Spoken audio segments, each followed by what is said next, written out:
आज Ali Larijani के बाद ईरान के अंदर मिनिस्टर ऑफ इंटेलिजेंस को भी मार दिया। कैसे? इन जैसे लोगों की वजह से। ये शख्स जो आपकी स्क्रीन पर आ रहा है, इससे आपको पता चलेगा कि ये लोग कैसे काम करते हैं। इस शख्स ने 30,000 यूरोस लिया और ये मुसाद के लिए काम कर रहा था। इसको आज फांसी दे दी गई है।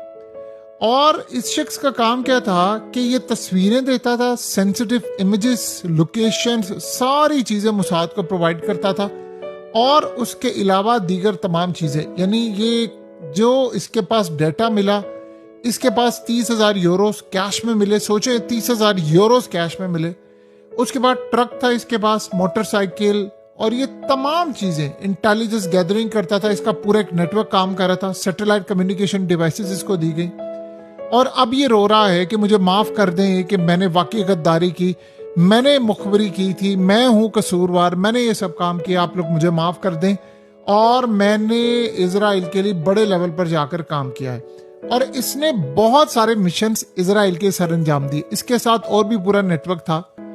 अब आप बताएं कि जब ऐसे लोग उठते हैं और काम करते हैं तो ईरान के अंदर क्यों नहीं मारे जाएंगे? अली लारिजानी को मारा, उसके बाद आयतुल्लाह अली खामनी। आप निचले सतह से उठ जाएं और टॉप लेवल के जर्नैलों तक देख, सब के सब ईरान में बिके हुए हैं। उसकी रीजन क्या है? इन्होंने काफी अर्से पहले एक चीज डिसाइड की थी कि अगर हम ईरान के ऊपर पाबंदियां लगा देंगे, ईरान के हालात खराब कर देंगे और वहां पर जो लोग हैं उनको डॉलर्स, यूरोस में पेमेंट करेंगे। ईरानी रियाल 2010 में तकरीबन एक यूएस डॉलर का 10,000 का था ईरानी रियाल, आज 16 लाख का है। तो यहां से आप अंदाजा करें कि इन्होंने क्या फैसला किया। इन्होंने कहा कि हम अगर ऐसी सूरत हाल है तो हम फिर लोगों को वहां पर पैसे देंगे, क्योंकि लोगों के पास महंगाई है, वीजे इनके बंद करेंगे, पैसा नहीं होगा, तो फिर उसके बाद वो अपने मुल्क से गद्दारी करने के लिए तैयार होंगे। ये एग्जैक्टली पैटर्न है कि ईरान के पास तेल भी है, गैस भी है, लेकिन वो झुके नहीं इनके आगे, तो इन्होंने काम किया। अब इन जैसे और ये जो लोग हैं कि ये वो गद्दारी करता रहा है कि जी मुझे माफ कर दे, हाँ मैं ही इजराइल के लिए काम कर रहा था, मैंने बंदे मरवाए।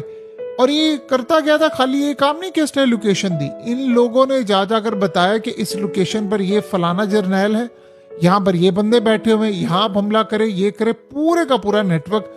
और सोचे 30,000 यूरोस इसके पास कैश थे। अब यहां से आप अंदाजा करें कि एक तो होता कि चले क्रिप्टो में पेमेंट हुई हो, कैश, इसका मतलब है कि ईरान के अंदर इसी को बंदे को दिए गए थे कैश, और जो देने वाले वो भी, यहाँ पर एक करेंसी भी स्मगलिंग हो रही है। आज भी स्टार लिंक की डिवाइसेस पकड़ी गई हैं ईरान के अंदर से, यानी इंटरनेट बंद है तो वो पूरी तरह, उसके अलावा ये जो वीडियोस निकल के सामने आ रही, सारे का सारा डाटा। तो आप बताएं कि फिर इस मुल्क का क्या बनेगा?